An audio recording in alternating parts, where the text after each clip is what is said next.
Ką gi, Ernestai, sveikinimai, ne pirmą kartą jau tapote geriausių rungtynių žaidėjų, tad pirmiausiai apie šios dienos rungtynes, koks būtų jūsų komentaras, bendros įžvalgos?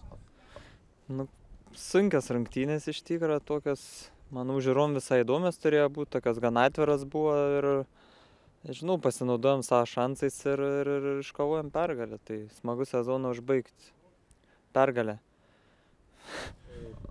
Manau, kad ne tik jūs, galbūt sirgaliai, gal ir jūs tikėjotės, kad Žalgiris antrame kėlinyje, na taip tariant, užlips, nes jiem reikia to rezultato ir dar buvo tada lygiosios Raudondvaryje, nebuvo aišku, kas ten įvyks, bet to neįvyko. Kas manote, kas lėmė, jog tą antrą kėlinį sužaidė taip tikrai labai šaltakraujiškai ir vienu metu atrodė, kad ir prie to ketvirto įvarčio net buvote arti?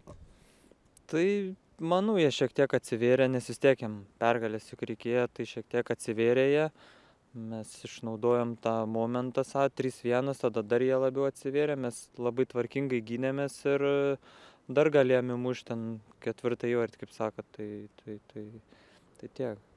Na ir dabar taip šiek tiek susumuojant tą sezoną, kaip pats jį įvertintumėte iš savo perspektyvos, ar asmeniškai įgyvendinote savo išsikeltus tikslus, ar galbūt galėjote ir geriau pasirodyti? Tai, manau, tikslus įgyvendinom vis tiek. Svarbiausias tikslas buvo Europą, papulti į Europą, tai manau įgyvendinom, bet jeigu žiūrint į lygos lentelę, tai manau tikrai galėjom būti aukščiau, nes kaip ir treneris nekart mums sakė, kad daug taškų išbarstėm ten paskutiniam minutėm, tai tokie dvejopi, bet šiaip manau tikslas įgyvendintas, taurę turim, Europą turim, tai smagu.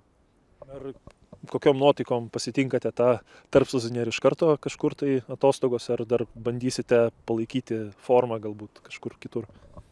Ne iš karto, dar biškį pabūsiu čia vietoje, po to jau vyks atostogauti, pailsėti po nelengvą sezoną.